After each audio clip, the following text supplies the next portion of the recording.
It is finally here, the isekai where the author forgot to make the main character a teenager. And yes, after watching the first 2 episodes, which is technically 3 episodes length, it looks like they didn't forget that for all the female cast. All of them are teenagers though. No, honestly, I've been very excited for Sasaki and Pii-chan ever since it got announced that it was getting an anime adaptation. Yes, mostly because Kontaku is the character designer for this series. He's literally my second favorite character artist of all time. But also, yes, putting the joke aside, yeah, an interesting, unique take on the isekai genre, having the main character not just be your typical angsty teenager. But this is my first impressions of the first 2 episodes, which again is pretty much 3 episodes length, so let's jump right into it. Sasaki and Peeps opens up with Sasaki, who is an office worker. He has his current job, which has average pay, and he's just barely scraping by. He mentions the fact that he's sticking with the job because he was going through the whole employment crisis during the employment ice age. Well, Sasaki, on a whim, decides to go by a pet shop where they end up finding this bird that is super cute and is calling out to him. So he decides to take it home, buys it and everything, takes it home, gets it in his cage and everything,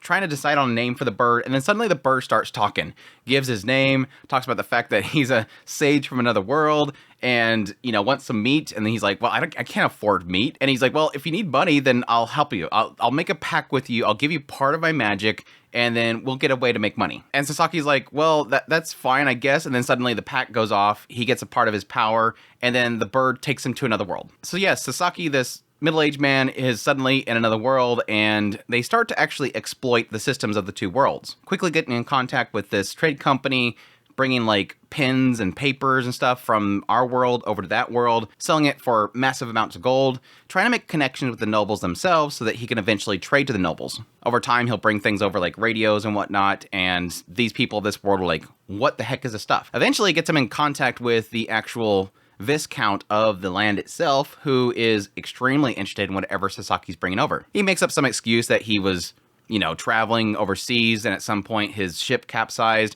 and they have technology over there that he's willing to sell. The stock that he's able to sell, plus some things that he's able to craft himself. He also, additionally, during this time in this other world, practices magic, over time learns how to use different spells, learns about grimoires and being able to use his phone as a grimoire so that he doesn't have to use all the incantations. He also runs into the chef that was falsely accused and kicked out of this restaurant, and he pretty much hires him to run his own restaurant because he has a lot of money in that world, and he wants to be able to eat the niceties and stuff of that world because that's where all of his money's at. And that's pretty much all the stuff that he's kind of done in that world.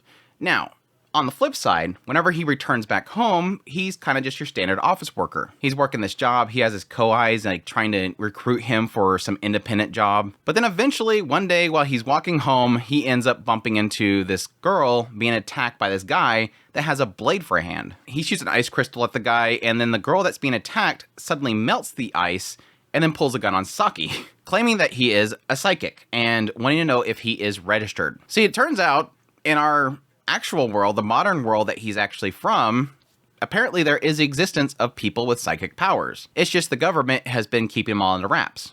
And if anybody is awakened to a psychic power, they are required by law to register themselves to the government, and the government, again, keeps it all secret so that nobody panics. And yes, Sasaki is quickly recruited in. Like, this girl literally just like signs them up before they even arrive at the government building. It's mainly because her power is to manipulate water.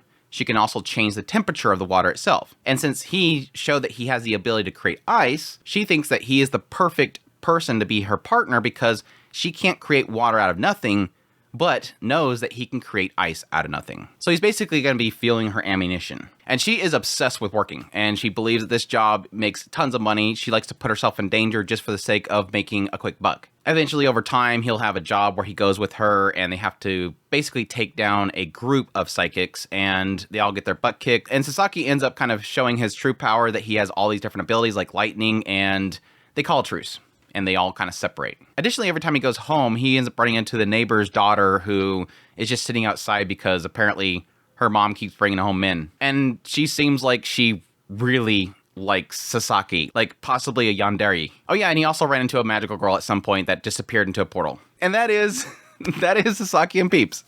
Yeah, by the way, a magical girl. Yeah, my thoughts on this show so far. I enjoy this show, but at the same time, this is kind of one of those shows that after, again, technically 2 episode length of the first episode and a second episode, I don't really feel like too much has happened, even though a lot of things have happened. I don't really see that there is quite a unique hook that has gotten me yet. I'll be perfectly honest, the very beginning segments of this series was just really like a blitzing through the fact that he's establishing trade in another world. I was actually very surprised to see how much little the story seems to care about the Isekai world. He's going there, he's training magic there, but it's mostly just, I brought something there, sold it, made a lot of money. Brought something there, sold it, made a lot of money. And oh yeah, by the way, I have a restaurant over here. And that's where I'm going to eat and enjoying sleeping because all of my money's there. It hasn't really even established this idea of him even bringing the gold from that other world back to our world. Even though he is able to take stuff to the other world, it hasn't symbolized that he's able to return with stuff. Because you would assume that, yes, it would kind of be like an 80,000 gold situation, saving 80,000 gold for another world for my retirement. You would think it'd be one of those things where he takes all the gold that he gets there, brings it to our world, and then exchange it, like sell it. But it doesn't seem like he's doing that. And I don't really recall him ever saying that he's not doing that on purpose, like not to gain people's attention. But it seems like he's just kind of enjoying all that stuff over there. Like, even when he's making money at the restaurant, he's building the restaurant because he wants to spend money on that side and enjoy really good food. Because every time he goes back to his old life with our world, he doesn't have any money because his job sucks. Until now, he's got this new job with this psychic hunting company, which you would assume he's probably going to make some pretty good bank there. But it's kind of an oddity that everything on that side of the whole story is just kind of non-existent. Now, granted, the OP indicates that we're going to run into some people like this princess and stuff, which I was really hoping we'd see it eventually. But again, technically 3 episodes length, it's been mostly just our side of things, which is, again, his job that he has that he's not enjoying. And then eventually just getting kind of swept up in this whole secret organization that is trying to hunt down psychics and keep them registered and all that kind of stuff. It's kind of interesting in that regard. I was really kind of expecting more on the opposite end.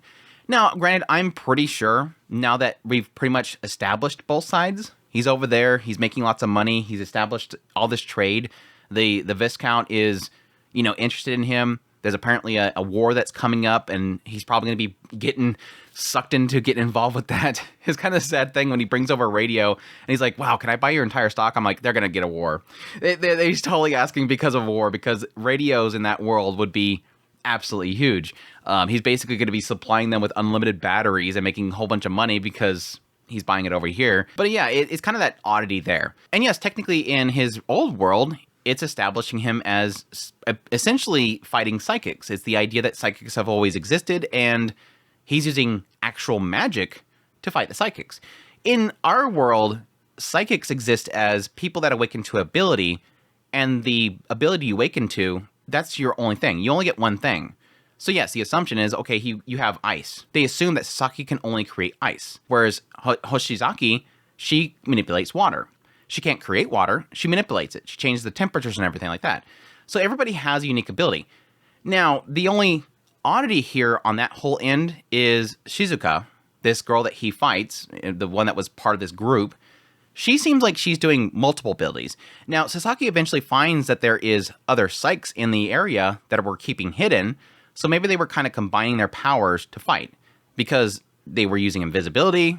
It seems like her ability would be to be able to control objects, like telekinesis, move objects, move herself.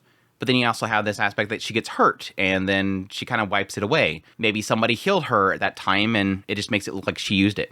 So I don't know. It seems like they're a particular group that's working against the organization. They're even trying to recruit Hoshizaki and then eventually Sasaki. So it just seems like maybe an anti-human group, like maybe a group that is into like psychics being able to, flourish in the world itself.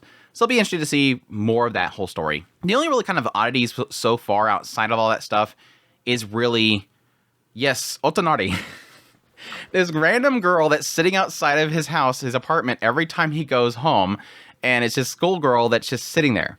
And yes, the assumption here is that she's, doesn't have a father anymore. The mother's taking men home. She doesn't want to interrupt them. Maybe it's abusive family, whatever. But she's always outside. She's just sitting there. She's hungry. Saki at some point even gives her something to eat. She bakes some cookies at home ec and brings those for him. And then, yes, she eventually sees this Hoshizaki, this lady that he's now working with. And she totally has the yandere face. Who's this woman? And I'm like, Sasaki, you couldn't pick up on the yandere vibes right there. Like, that was a totally yandere face. How could you not have picked that up and said, a danger, danger, flee, retreat? But I will say, Otonari is totally going to be a psychic. She's totally going to be a psychic. You know it. Either that or she's going to be an isekai herself. It might be the fact that she can travel the worlds too. And then, yes, the other oddity is this random magical girl. I swear I said by like halfway through the second episode, I'm like, if I don't see either the princess or the magical girl, I'm going to be mad. And sure enough, like at the very end of the second episode, pops up this magical girl that just is, he thinks is a thief, and then she just jumps through a portal. This is kind of one of those fun oddities that this kind of whole story creates. It's bringing in it's kind of like the recreator situation for me. It's a situation where you bring all these different types of genres all into one. Yes, he's isekai. He's going to another world. Yes, you have fantasy aspects because this other world is a fantasy world. Yes, you have him coming back to our world and having the whole psychics thing. So it's a supernatural battles types of things in modern times thing that just setting up. And then you have, here, magical girl, which makes sense why there's a magical girl in this world. This world could have stories of magical girls, and they may be inspired by the fact that, yes, somebody came from another world and they're a magical user and she's a magical girl. So it does that kind of nice thing that I do kind of enjoy. It's just this mishmash of genres that all kind of work together. And that's where I really like it. Now, I guess I've been positive enough for this show. Let me talk about my negatives so far. Like I've said earlier, I think my biggest problem is that I don't feel a hook yet. It's a fun show, but it's not a show that's kind of blowing me away by one certain thing. It just kind of feels like it's jumping all over the place. Like I mentioned earlier, I assume this is going to be more about the isekai, and it's fine that it's not about the isekai, but at the same time, it doesn't really give it much purpose besides he's enjoying his time over there, and he's getting swept up in trade. But it almost feels like one of those stories where, like, if you just cut out the isekai part of it, and just made that he got a bird, and the bird bestowed magic upon him, it would be the same story. Like, I wouldn't even feel like if you just cut out that part of it where he's in the other world, I don't even feel like anything would change, because that just feels like an add-on. And again, I like it for the fact that it's not stuck in the other world. I really do love isekais where it's not about always being over there. I like this back and forth thing. It doesn't feel like it's adding anything to the show. It truly doesn't feel like it's adding anything to the show so far. Now, again, that could change. Episode 3 could open up and suddenly he has to deal with another... They have this war building up. He possibly could have to get involved in that war. Eventually meet this princess that they show in the OP. And then that's probably going to get more interesting on that side. But for right now, it just feels like everything is built around our world, which is just guys stuck in a job hunting down psychics. Again, it's just kind of a minor gripe in the idea that I don't really feel like I have a hook yet, besides it just kind of being a chill show about a guy kind of getting pulled in 5 different directions. It is kind of comical to the idea that Sasaki is talking about wanting to build this slow life.